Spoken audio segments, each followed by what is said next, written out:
चलिए आज एक नई वैकेंसी के बारे में बात करते हैं। मैं हूं Ashok Kumar. IB security assistant 2025। यदि आप इंटेलिजेंट ब्यूरो में सिक्योरिटी असिस्टेंट्स बनना चाहते हैं तो उसके लिए नोटिफिकेशंस जारी हो चुकी है। और अगर आप इसे ऑनलाइन प्रोसेस के बारे में जानना चाहते हैं तो ऑनलाइन अप्लाई स्टार्टिंग जो डेट है 26 जुलाई 2025 से लेकर के लास्ट डेट की अगर हम बात करते हैं तो 17 अगस्त 2025 तक। मतलब हम आपको बता देते हैं कि 26 जुलाई 2025 से स्टार्टिंग होगी, सो 17 अगस्त तक के मध्य रात्रि तक आप इसे ऑनलाइन कर सकते हैं। जी हाँ, बिल्कुल। इससे पहले ये वैकेंसी यानी IB intelligent bureau security assistants की बहाली जो है 2022 में हमें देखने को मिली थी। 2022 के बाद 2025 के लिए नोटिफिकेशन जारी हो चुकी है।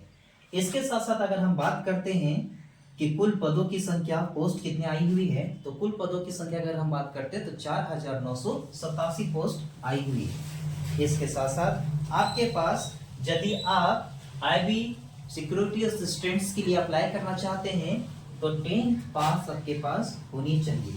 अगर आप 10th पास हैं तो बिल्कुल आप इसके लिए अप्लाई कर सकते हैं।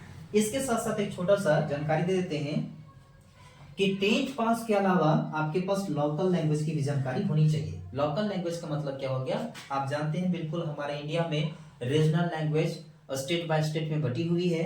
तो जिस स्टेट से आप रहते हैं उस स्टेट्स का अगर जो लैंग्वेज है उस लैंग्वेज को आपको पढ़ना आना चाहिए, लिखना आना चाहिए। यही इस जगह पे क्वालिफिकेशन में दी हुई है। जी हाँ, बिल्कुल। इसके साथ साथ अगर हम एग्जाम पैटर्न की अगर बात करते हैं तो आइए एग्जाम पैटर्न के बारे में हम पूरे चलिए आइए सिलेक्शन प्रोसेस के बारे में जानते हैं।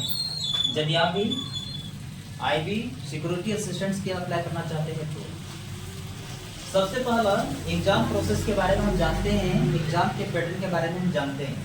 पहला ही आपका एग्जाम जो है टीयर 1 होगी। टीयर 1 जो है एक राइटन एग्जाम है। इसमें कुल प्रश्नों की संख्या की अगर हम बात करते हैं तो 100 होगी और प्रत्येक प्रश्न 1 अंक का होगा। कुल मिलाकर के 100 मार्क्स हो जाएंगे।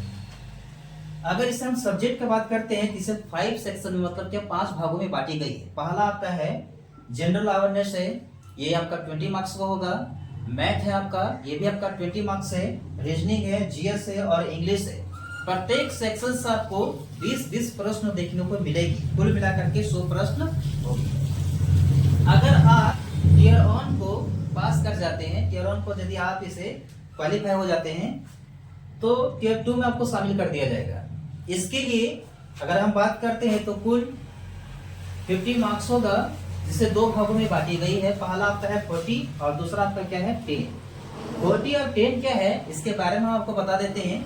40 मार्क्स जो है, सबसे पहला जब आप फॉर्म को अप्लाई करते हैं तो आप रीजनल लैंग्वेज को सेलेक्ट करते हैं। उस रीजनल लैंग्वेज को भली भांति सबको पढ़ना आना चाहिए, समझना आना चाहिए। अगर आप उस रीजनल लैंग्वेज को समझ लेते हैं तो उससे संबंधित एक निबंध के जैसा आपको लिखा हुआ मिलेगा। आपको उसको पढ़ करके इंग्लिश में ट्रांसलेट करना है। जबकि दूसरा आपका 10 मार्क्स जो है वो क्या करना है, उस लैंग्वेज को अगर आपसे कोई व्यक्ति बात करता है तो आप उसे समझ पाते हैं या नहीं पाते हैं, देखा जाएगा एक प्रकार का व्यवहारिक परीक्षण। इसके साथ ये 50 मार्क्स में से अगर दोनों मिला करके आप 20 मार्क्स को ले आते हैं तो आप क्वालिफाई हो जाइएगा। जैसे ही आप टीयर 2 को क्लियर करते हैं तो टीयर 3 में आपको शामिल कर दिया जाएगा। क्लियर? टीयर 3 के अंतर्गत में आपका इंटरव्यू होगी और इंटरव्यू के अंतर्गत में आपको आईबी से रिलेटेड मतलब इंटेलिजेंट ब्यूरो, इसके साथ साथ आपका व्यवहारिक तौर तरीकों को भी देखा जाएगा।